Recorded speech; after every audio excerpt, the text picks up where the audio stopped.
ನಮಸ್ತೆ ವೀಕ್ಷಕರೇ. ಪರಪ್ಪನ ಅಗ್ರಹಾರ ಜೈಲಿನಲ್ಲಿರುವ ಪವಿತ್ರ ಗೌಡ ಅವರ ಬಗ್ಗೆ ರಾಜ್ಯ ಮಹಿಳಾ ಆಯೋಗದ ಅಧ್ಯಕ್ಷೆ ಡಾಕ್ಟರ್ ನಾಗಲಕ್ಷ್ಮಿ ಚೌಧರಿ ಅವರು ಹೇಳಿರುವ ಮಾತುಗಳು ಇದೀಗ ಗಮನ ಸೆಳೀತಾ ಇವೆ.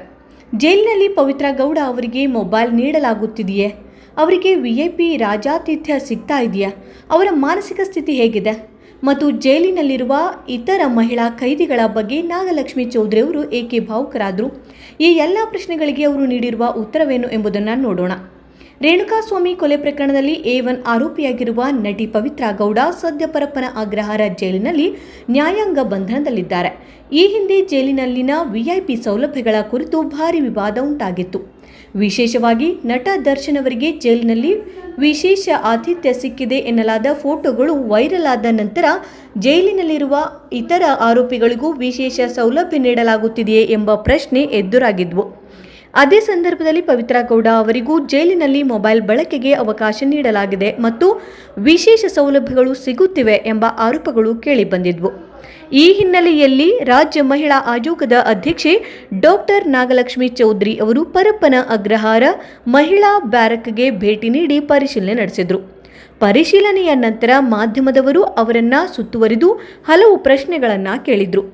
ಮೊದಲ ಪ್ರಶ್ನೆಯೇ ಪವಿತ್ರ ಗೌಡ ಅವರ ಮೊಬೈಲ್ ಬಳಕೆ ಮತ್ತು ವಿಐಪಿ ಟ್ರೀಟ್ಮೆಂಟ್ ಕುರಿತು. ಪವಿತ್ರ ಗೌಡ ಅವರು ಜೈಲಿನಲ್ಲಿ ಮೊಬೈಲ್ ಬಳಸ್ತಾ ಇದ್ದಾರಾ? ಅವರಿಗೆ ರಾಜಾತಿಥ್ಯ ಸಿಗ್ತಾ ಇದೆಯಾ ಎಂದು ಮಾಧ್ಯಮದವರು ಪ್ರಶ್ನೆಯನ್ನು ಮಾಡಿದರು. ಇದಕ್ಕೆ ನಾಗಲಕ್ಷ್ಮಿ ಚೌಧರಿ ಅವರು ತಾವು ಜೈಲಿಗೆ ಭೇಟಿ ನೀಡಿದ ಸಂದರ್ಭದಲ್ಲಿ ಯಾವುದೇ ಮೊಬೈಲ್ ಬಳಕೆ ಅಥವಾ ಅಂತಹ ವಿಶೇಷ ವ್ಯವಸ್ಥೆ ತಮ್ಮ ಗಮನಕ್ಕೆ ಬಂದಿಲ್ಲ ಎಂದು ಸ್ಪಷ್ಟಪಡಿಸಿದರು.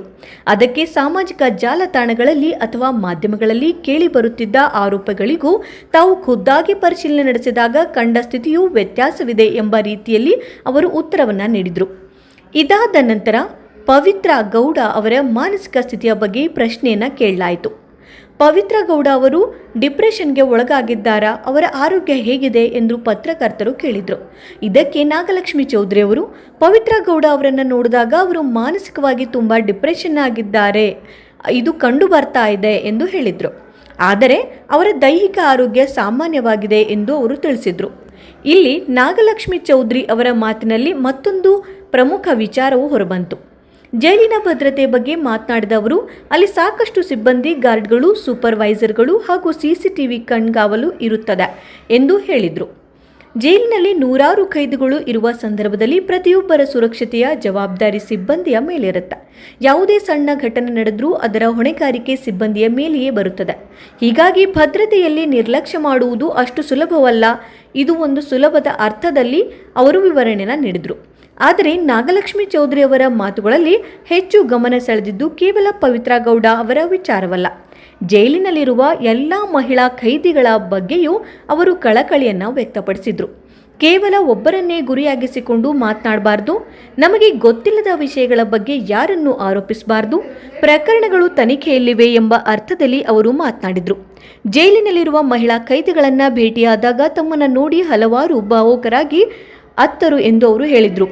ಅವರ ಮಾತಿನ ಪ್ರಕಾರ ಜೈಲಿನಲ್ಲಿರುವ ಮಹಿಳೆಯರಿಗೆ ಹೊರಗಿನ ಸಮಾಜದ ಬೆಂಬಲ ಬಹಳ ಕಡಿಮೆ ಇರುವ ಪರಿಸ್ಥಿತಿ ಇರಬಹುದು. ಯಾರಾದರೂ ಅವರನ್ನು ತಬ್ಬಿಕೊಂಡು ಮಾತನಾಡಿದಾಗ ಅವರ ಮೊದಲ ಪ್ರಕ್ರಿಯೆ ಅಳುವುದು ಎಂದು ಅವರು ವಿವರಣೆಯನ್ನು ನೀಡಿದರು. ಇಲ್ಲಿ ಅವರು ಒಂದು ಪ್ರಮುಖ ಮಾನವೀಯ ಸಂದೇಶವನ್ನು ನೀಡಿದರು. ಪವಿತ್ರ ಗೌಡ ಒಬ್ಬರೇ ಅಲ್ಲ, ಜೈಲಿನಲ್ಲಿರುವ ಎಲ್ಲರೂ ನನಗೆ ಒಂದೇ ಎಂಬ ರೀತಿಯಲ್ಲಿ ಅವರು ತಮ್ಮ ನಿಲುವನ್ನು ವ್ಯಕ್ತಪಡಿಸಿದರು. ಅಂದರೆ ಒಬ್ಬ ವ್ಯಕ್ತಿಯ ಮೇಲೆ ಪ್ರಕರಣ ದಾಖಲಾಗಿರುವುದು ಒಂದು ವಿಚಾರ, ಆದರೆ ಅವರು ಮಾನವೀಯ ಭಾವನೆಗಳನ್ನು ಹೊಂದಿರುವ ವ್ಯಕ್ತಿ ಎಂಬುದನ್ನು ಮರೆಯಬಾರದು ಎಂಬ ಸಂದೇಶವನ್ನು ಅವರು ನೀಡಿದರು. ಅದೇ ಸಂದರ್ಭದಲ್ಲಿ ಮಹಿಳಾ ಖೈದಿಗಳಿಗೆ ಕಾನೂನು ನೆರವು ಸಿಗಬೇಕು ಎಂಬುದನ್ನು ಅವರು ಒತ್ತಿ ಹೇಳಿದರು. ಯಾರೇ ಆಗಿರಲಿ ಕಾನೂನು ತನ್ನದೇ ಆದ ರೀತಿಯಲ್ಲಿ ಕೆಲಸ ಮಾಡುತ್ತದೆ. ಆರೋಪ, ತನಿಖೆ, ನ್ಯಾಯಾಲಯದ ವಿಚಾರಣೆ ಮತ್ತು ಅಂತಿಮ ತೀರ್ಪು ಇವೆಲ್ಲವೂ ಕಾನೂನು ಪ್ರಕ್ರಿಯೆಯ ಭಾಗ. ಹೀಗಾಗಿ ಪ್ರಕರಣದ ಸತ್ಯಾಸತ್ಯತೆ ನ್ಯಾಯಾಲಯದ ಮುಂದೆ ನಿರ್ಧಾರವಾಗಬೇಕು. ನಾಗಲಕ್ಷ್ಮಿ ಚೌಧರಿ ಅವರ ಹೇಳಿಕೆಯ ಪ್ರಮುಖ ಅಂಶವೂ ಇದೆ. ಪವಿತ್ರ ಗೌಡ ಅವರಿಗೆ ಯಾವುದೇ ವಿಶೇಷ ಸೌಲಭ್ಯ ಸಿಗುತ್ತಿದೆ ಎಂದು ತಾವು ಖುದ್ದಾಗಿ ಕಂಡಿಲ್ಲ ಎಂದು ಅವರು ಹೇಳಿದರು. ಅವರ ಆರೋಗ್ಯ ಸಾಮಾನ್ಯವಾಗಿದೆ ಎಂದು ತಿಳಿಸಿದರು. ಆದರೆ ಅವರು ಮಾನಸಿಕವಾಗಿ ಕುಗ್ಗಿದ ಸ್ಥಿತಿಯಲ್ಲಿ ಕಂಡು ಬಂದರು ಎಂದು ಹೇಳಿದ್ದಾರೆ. ಇದರ ಜೊತೆಗೆ ಜೈಲಿನಲ್ಲಿರುವ ಇತರ ಮಹಿಳಾ ಖೈದಿಗಳ ಬಗ್ಗೆಯೂ ಮಾನವೀಯ ದೃಷ್ಟಿಕೋನ ಹೊಂದಿರಬೇಕು ಎಂದು ಕೂಡ ಮನವಿಯನ್ನ ಮಾಡಿದ್ದಾರೆ. ಒಟ್ನಲ್ಲಿ ಪವಿತ್ರ ಗೌಡ ಅವರು ಜೈಲಿನಲ್ಲಿ ಜೀವನ ನಡೆಸುವ ಬಗ್ಗೆ ಕೇಳಿಬಂದಿರುವ ಹಲವು ಪ್ರಶ್ನೆಗಳ ನಡುವೆ ರಾಜ್ಯ ಮಹಿಳಾ ಆಯೋಗದ ಅಧ್ಯಕ್ಷೆ ಡಾಕ್ಟರ್ ನಾಗಲಕ್ಷ್ಮಿ ಚೌಧರಿ ಅವರ ಈ ಹೇಳಿಕೆ ಇದೀಗ ಚರ್ಚೆಗೆ ಕಾರಣವಾಗಿದೆ. ಮೊಬೈಲ್ ಬಳಕೆ ಕಂಡಿಲ್ಲ, ರಾಜಾತಿಥ್ಯ ಕಂಡಿಲ್ಲ.